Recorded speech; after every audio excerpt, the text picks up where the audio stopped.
We all thought he was done after last season, 20 in the NFL, but then he went and he posted that workout video, and we thought, maybe? Is it possible? But yesterday, Drew Brees making it official on Instagram, thanking everyone in his circle. He said it's not goodbye. Instead, it's a new beginning. And then he got some help from his friends, his 4 very best friends. Take a listen. After 15 years in the Saints and 20 years in the NFL, our dad is finally going to retire. So we can spend more time with us. Yay! That is a great reason to do it. Numbers, numbers, numbers. Drew Brees finishing his career as the NFL's all-time leader, more than 80,000 passing yards. One of the most accurate quarterbacks. I'll say it, one of the best we've ever seen at the position. So, Brandon, let's kick it off with you. You played with Drew. What was your reaction to his retirement yesterday? Well, I wouldn't say I played with Drew. I definitely held his helmet and tried to be a great teammate on the sideline. I was there for a month and a half, but I was able to witness greatness. That's what I was able to witness. And as far as my reaction, I didn't have a reaction because we all knew, or we should have known, that Drew Brees was walking away from the game after the season, especially after that moment of him and his wife embracing after their last game and their loss to the Tampa Bay Bucks. For Drew Brees, the thing that pops out to my mind, in my mind is this: what he was able to accomplish after that 2005 injury. Like, that was a devastating injury. That's probably the worst injury a quarterback can sustain. And what he was able to accomplish after, we're talking about winning a Super Bowl. He's all-time leader in yards.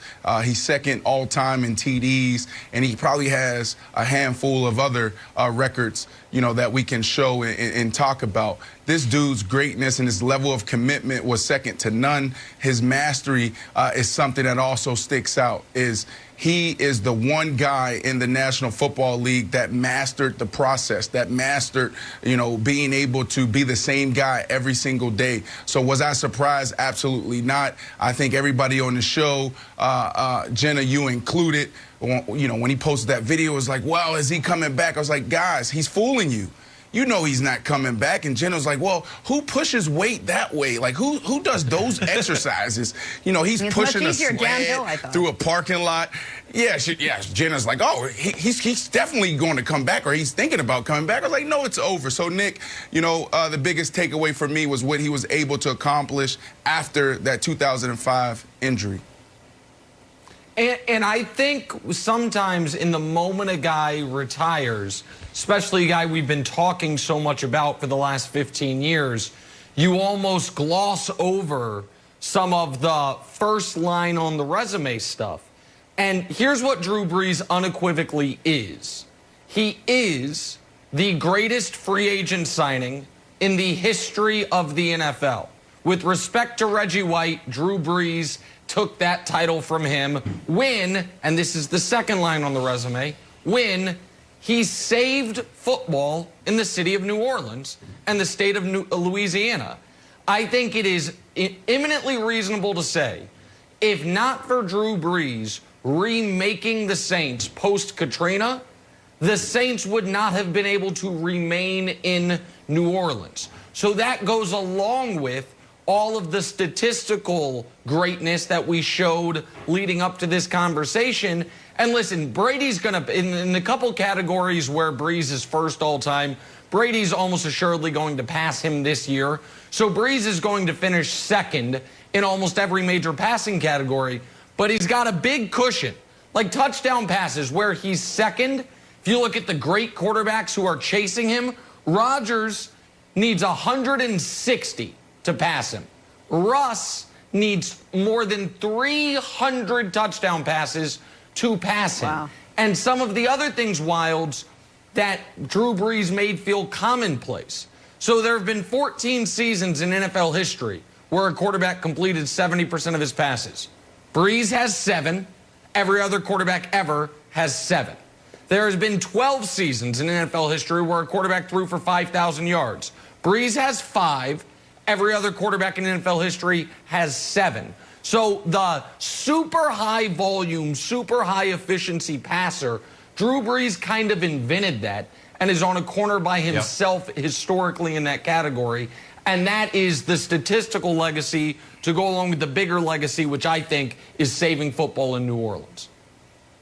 Yeah, I agree with you. You know, I'm not a Saints fan. I never saw Drew Brees play in person, but I watched a lot of Saints games, and I think Drew Brees is one of the reasons why the NFL dominates TV ratings for a few reasons. One, that style of play like Nick was talking about, the guy was just fun to watch. He had 5,000-yard seasons. He led the league in passing per game 6 times. So you knew if you turned on a Saints game, it was going to be fun to watch. Also made the Saints super relevant. Like a generation before us, guys, the Saints were just like the laughing stock of the league. They went to the playoffs 5 times since 1967. Drew Brees gets there, takes them to the playoffs 9 times. Then the other part of it is, just like any great TV show, there was a lot of drama. There was a lot of surprises. There's a lot of twists and turns. Sometimes Drew Brees was on the opposite side of it. Sometimes they're getting winning the Super Bowl, putting the, little earmuffs on his son. But other times, the Minnesota Miracle, the pass interference, of course, and the offensive non-call pass interference was just kind of tough. Where you're like, Drew Brees, there was so much drama there. And Nick, I think we'd be remiss if we didn't talk about the one ring, since people are bringing that up. I don't think it's a knock against the guy at all. There's only a dozen guys in the history of the NFL who have more than one ring. And when you look at the list, if you were making starting a football team from scratch with every guy at their prime, it's not like you would say oh, you know what? I definitely want Montana over Drew Brees, or I definitely want Brady over Drew Brees. I think the one ring, just because there's such a big gulf between him and Brady, doesn't really mean much. I still think you put him in that upper tier of elite guys. Well, I think let me jump in real quick, because I think this is an instructive graphic, and I want the audience to leave it up there for a moment so the audience can kind of have it sink in, because I do think there are at least a handful of guys with 2 rings that without question people say, well, Brees is better than him. Listen, Brees is better than Eli. Brees is better than Bob Greasy. Brees is better than Big Ben. As far as the modern guys with 2 rings. But Brandon, I want to show you a different graphic, because I do think that if one of these playoff runs had gone differently, I think Brees jumps a level. This is what I would consider your 15 best quarterbacks of the modern era. So with respect to guys basically starting with, don't worry, the guys pre-1970, Bart Starr, Fran Tarkington, those guys, take them out. I think Brees is a ring away if the Minneapolis Miracle doesn't happen, if the DPI is called, if maybe the pass interference on Kyle Rudolph is called, and they go on to win the Super Bowl. I think for the time being, he jumps up ahead of Rodgers. Instead, I think he's pretty securely right there, and that's where I think the legacy hit of not having the second ring comes into play, Brandon. Yeah, but Nick, you just talked about how he invented the efficient quarterback.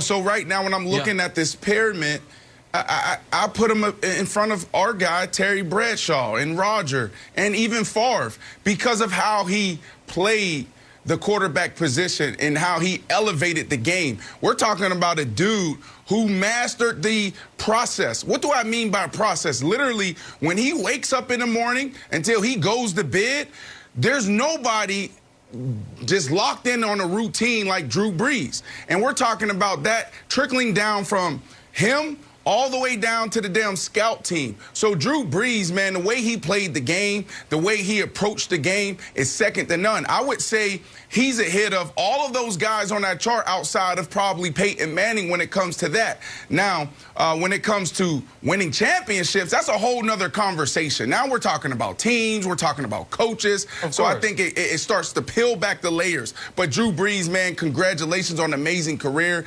And man, I can't wait to see the next chapter. So can I put you on the spot real quick? Because, listen, put me on the spot. He's one of the greatest players ever. Because you mentioned Favre, and this is going to be tough, and we'll allow you to revise over the course of the show. Rank these 3 quarterbacks.